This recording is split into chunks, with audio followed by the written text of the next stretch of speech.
Hello नमस्कार दोस्तों, आप सभी कैसे हो? आई होप आप सभी लोग अच्छे होंगे दोस्तों और अपनी तैयारी बहुत ही अच्छे तरीके से कर रहे होंगे। तो दोस्तों आज हम सीखने वाले हैं simple interest. Very important topic है दोस्तों। साधारण ब्याज के सवाल होने वाले हैं जो कि आप लोगों को सिखाने की गारंटी मेरी है। अगर जो आपको इतने बड़े बड़े सवाल देखकर डर लगता है तो कोई बात नहीं, आज की वीडियो आप देख लीजिए, आपको डर खत्म हो जाएगा, वो भी चुटकियों में। तो चलिए आपको मैं पहले बेसिक बताता हूँ, उसके बाद में अपने सवाल की ओर ले चल रहा हूँ। तो दोस्तों समझिएगा, बहुत ही अच्छे तरीके से समझाऊंगा। देखिए सबसे पहले आपको पता होना चाहिए कि सिंपल इंटरेस्ट का फार्मूला क्या होता है। सिंपल इंटरेस्ट का फार्मूला होता है principal into time into rate upon में होता है 100 दोस्तों। अब समझिएगा इसे कैसे हल करते हैं। देखिए ये होता है सिंपल इंटरेस्ट का फार्मूला। जिसे इंग्लिश में नहीं समझ में आया वो हिंदी में समझ सकता है। साधारण ब्याज इक्वल टू होता है मूलधन गुणे दर गुणे समय बटे में क्या होता है 100 होता है दोस्तों। आई होप आप लोग इतना समझ गए होंगे।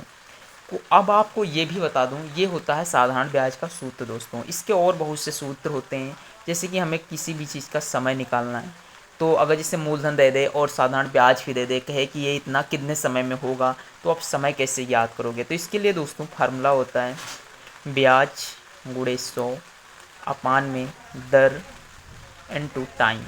ये दोस्तों होता है साथ समय निकालने का फार्मूला। अगर जो इतना दोस्तों समझ में आ गया है तो कोई बात नहीं है, अब आप सीखोगे सवाल, वो भी बहुत ही सरल तरीके से। चलिए आपको समझाता हूँ पहला सवाल।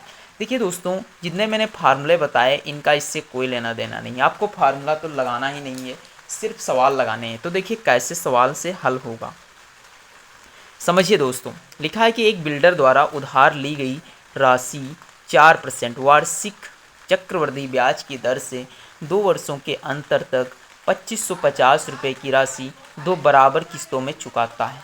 क्वेश्चन समझने की कोशिश करो और इसे हल करने की कोशिश करो। देखिए इसमें दिया गया है रेट कितनी दी गई है दोस्तों?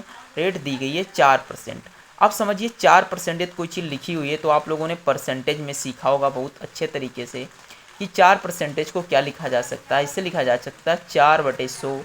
तो 4 एकम 4, 4 दूनी 8, 4 पंचे 20, यानी 1 बटे में कितना लिखा जा सकता है? 25 लिखा जा सकता है। अब यहाँ से समझिएगा, जो नीचे वाला होता है इसे हम लोग क्या कहते हैं, आप लोगों को पता होना चाहिए। इससे कहा जाता है प्रिंसिपल।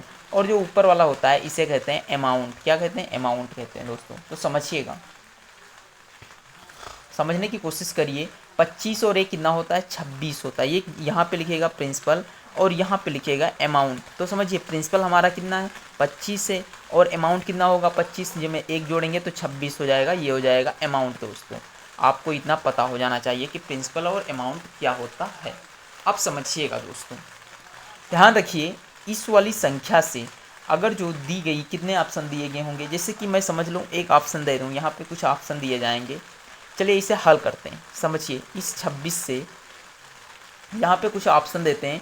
जैसे कि कुछ ऑप्शन यहाँ पे लिख लीजिएगा, मैंने ऑप्शन दे दिया। जैसे मान लीजिए 1352, और ऑप्शन नंबर बी होगा 14,624, और जैसे कि हो सकते हैं सी 55,625। ये 3 ऑप्शन दिए रहेंगे दोस्तों। आपको ऑप्शन दिए रहते हैं तो अब ध्यान से समझिएगा। इसमें से कोई भी जो संख्या 26 से कट जाएगी वही हमारा आंसर होगा। तो समझिए 26 का हमें तो पहाड़ा नहीं आता है, तो समझिए 13 के फैक्टर कर लीजिए। 13 × 2। अगर जो 13 और 2 कर लेते हैं तो हम देखते हैं 2 से संख्या कौन कट रही है? 2 से ये संख्या कट रही है, मगर 13 से क्या ये संख्या कट जाएगी? 13 से नहीं कट रही है, इसलिए इसे देखते हैं तो ये भी 2 से नहीं कट रही है। मगर एक संख्या 1352 ऐसी है जो 2 से पूरा पूरा कट रही है। 2 से काटेंगे तो 2 छक्के 12, 2 सत्ती 14, 2 छक्के 12। अगर जो आप 13 से 20 से काटोगे तो कट जाएगी। तो दोस्तों इसका जो करेक्ट आंसर होने वाला है तो 1352 रुपये होने वाला है। आई होप आप लोगों को ये भी क्वेश्चन समझ में आ गया होगा। अगला क्वेश्चन है दोस्तों, वेरी इंपॉर्टेंट है। इसमें मैं पहले ऑप्शन लिख ले रहा हूँ, वरना ऑप्शन बिना ये सवाल नहीं लगेंगे। ये देखिए दोस्तों, क्वेश्चन है कि एक आदमी 10% चक्रवृद्धि ब्याज की दर पर 21,000 रुपये का ऋण लेता है और हर वर्ष के अंत में बराबर कितनी किस्त देनी पड़ेंगी कि 2 वर्षों में भुगतान हो जाए। वो कह रहा है कि 10% की दर से अगर जो चक्रवृद्धि ब्याज का ऋण लेता है और वर्ष के अंत में बराबर कितनी किस्तें देनी पड़ेंगी कि 2 वर्षों में भुगतान हो जाए। तो देखिए दोस्तों, इसे भी हम पहले ही सवाल की तरह हल करेंगे एकदम बेसिक से। देखिए आर हमारा कितना दिया गया है? 10% दिया गया है। 10% का मतलब हम लोग जानते हैं कि 10/100 होता है। एक जीरो से एक जीरो कट गया तो कितना बचा, 1/10 बचा। नीचे वाला प्रिंसिपल होता है, ऊपर वाला अमाउंट होता है दोस्तों।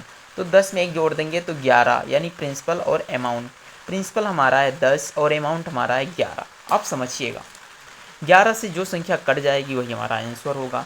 तो 11 से केवल एक संख्या कट रही है, 11 ग्राम 121, और कोई संख्या नहीं कट रही, तो हमारा जो आंसर होने वाला है वो 1